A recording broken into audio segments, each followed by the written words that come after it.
Welcome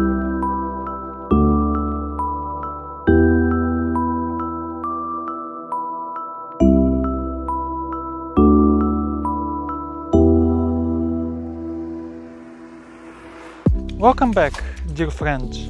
In the previous trainings, we talked about the various six-step framework and the cost-benefit analysis and how to use them to prepare a sound and well-argumented, well-designed, sustainable forest management proposal. However, this proposal, even though it's optimal and we like it very much, exists nowadays only in our minds and maybe on some paper. We still need to communicate it to people, to explain this proposal to them and to engage them into its implementation. And if we have chosen the multi-stakeholder approach to implement during the preparation of our proposal, then we should have already invited these people into its discussion, analysis and decision making. However, we cannot just simply present our proposal to all people in the country and suddenly engage them into implementing it. We need to choose the most relevant organizations, companies, state authorities and possibly individuals for our forest management proposal. And this is where stakeholder analysis comes into play. So, who are the stakeholders, how we can choose them, and who should we work with? These are the questions that we need to find the answer for with stakeholder analysis.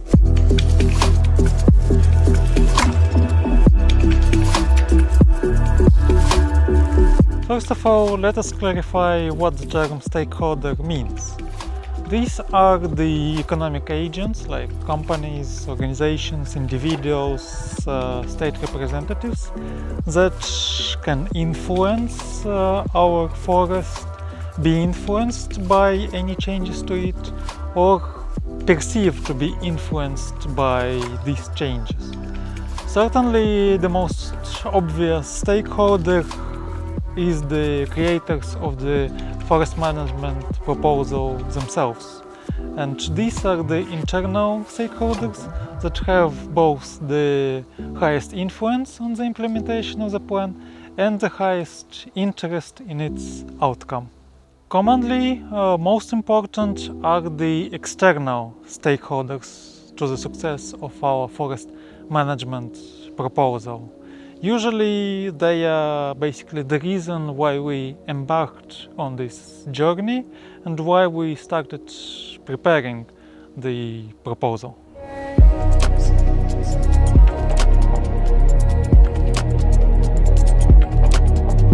Take the example of the forest behind me. Stakeholders of that forest ecosystem can be many and diverse.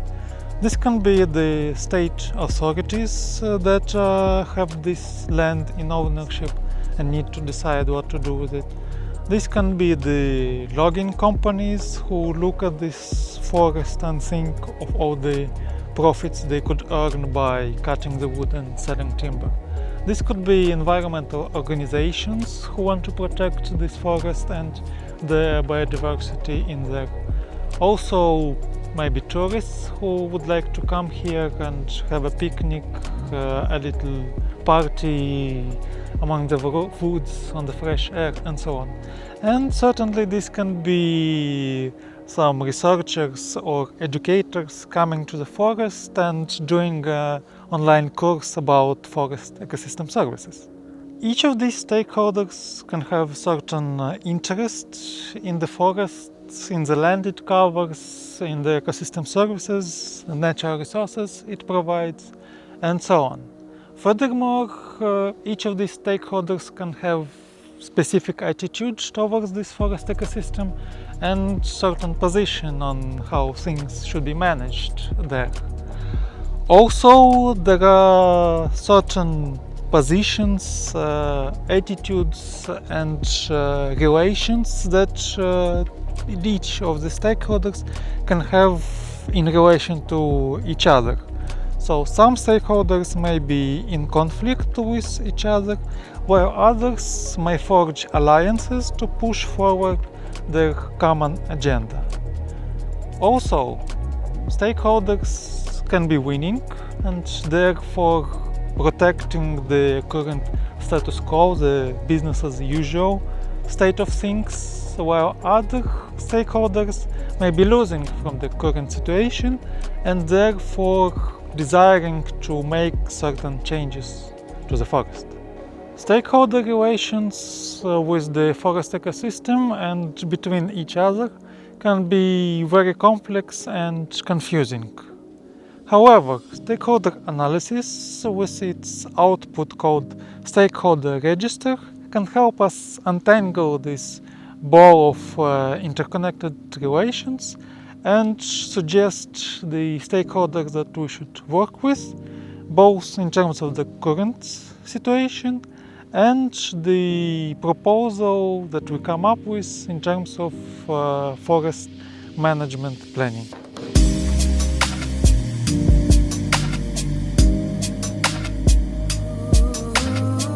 Stakeholder analysis is a technique of assessing a project, proposal, action plan regarding, for example, forest management in terms of all the interested and related stakeholders. What it helps us to do and to find out is who are the key stakeholders that we should primarily work with and what are the attitudes, relations, needs in terms of our targeted forest ecosystem in both its current situation and the changes that we propose in our forest management plan. This is a very good technique to do during the preparation of the actual proposal, right from the start, where we can already see the economic activities and the ecosystem services of our targeted area of the forest. In the process of conducting stakeholder analysis, firstly, we need to list all possible stakeholders that we can think of in relation to the forest we're working with.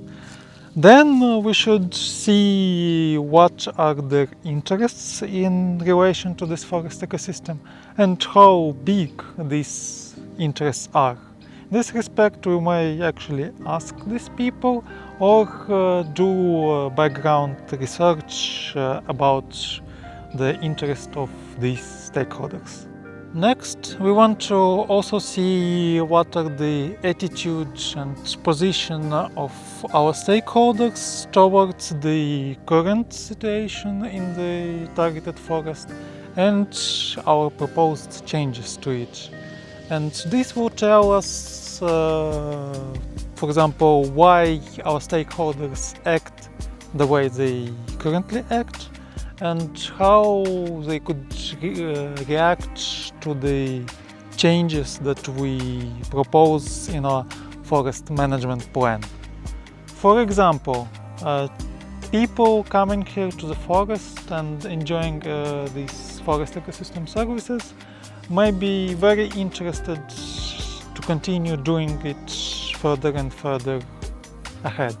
However, their attitude may be that they want this forest to be managed, to have the trails, to have the recreational places, picnic spots, and maybe somewhere a hotel where can they come for a weekend and spend this weekend in the nature.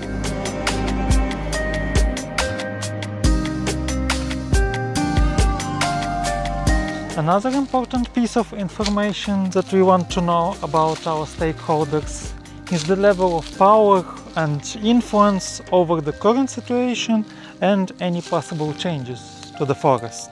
For example, a stakeholder may have the greatest interest and stakes in the forest, but could have little or no influence over any change to this forest. And to take an example of our tourists, they may be very well interested in the forest, but can change nothing about it. At the same time, The government that owns this land can have little interest about the forest ecosystem, but will be the most influential stakeholder who could change the situation.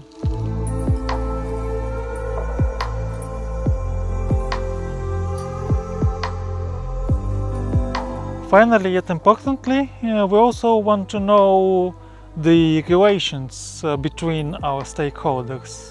Namely, are there any conflicts between them, or there are any possibilities or opportunities for alliances between certain stakeholders?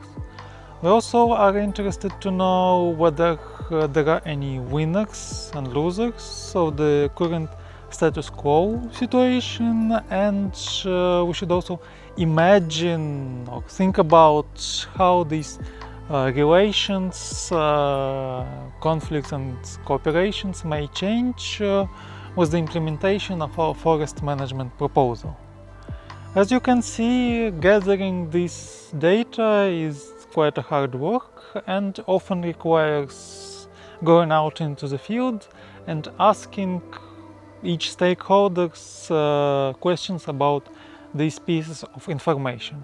This is what we did in the Code Request project back in 2017, where we went to the Lozovo village and asked farmers about their relations with the Kodru forest nearby, how they use the forest ecosystem, how they perceive the current situation, and what they want to see in the future in this forest.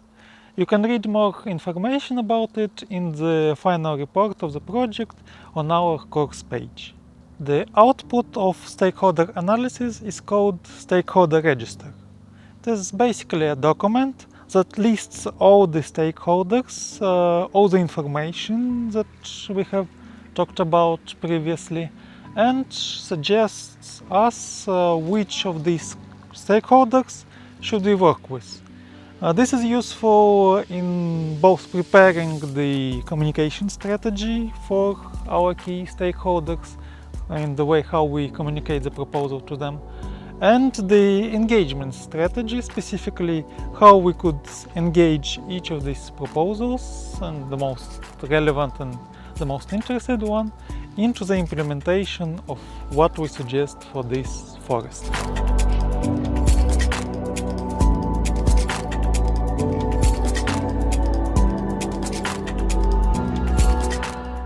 Now with the stakeholder analysis done and the stakeholder register at our disposal, how can we communicate our forest management proposal to the stakeholders in our list? How can we raise awareness about the ecosystem services in the forest and the importance of its conservation? And how can we do it in the most convincing and effective way? These practical questions we will discuss in the final training of the course. See you there!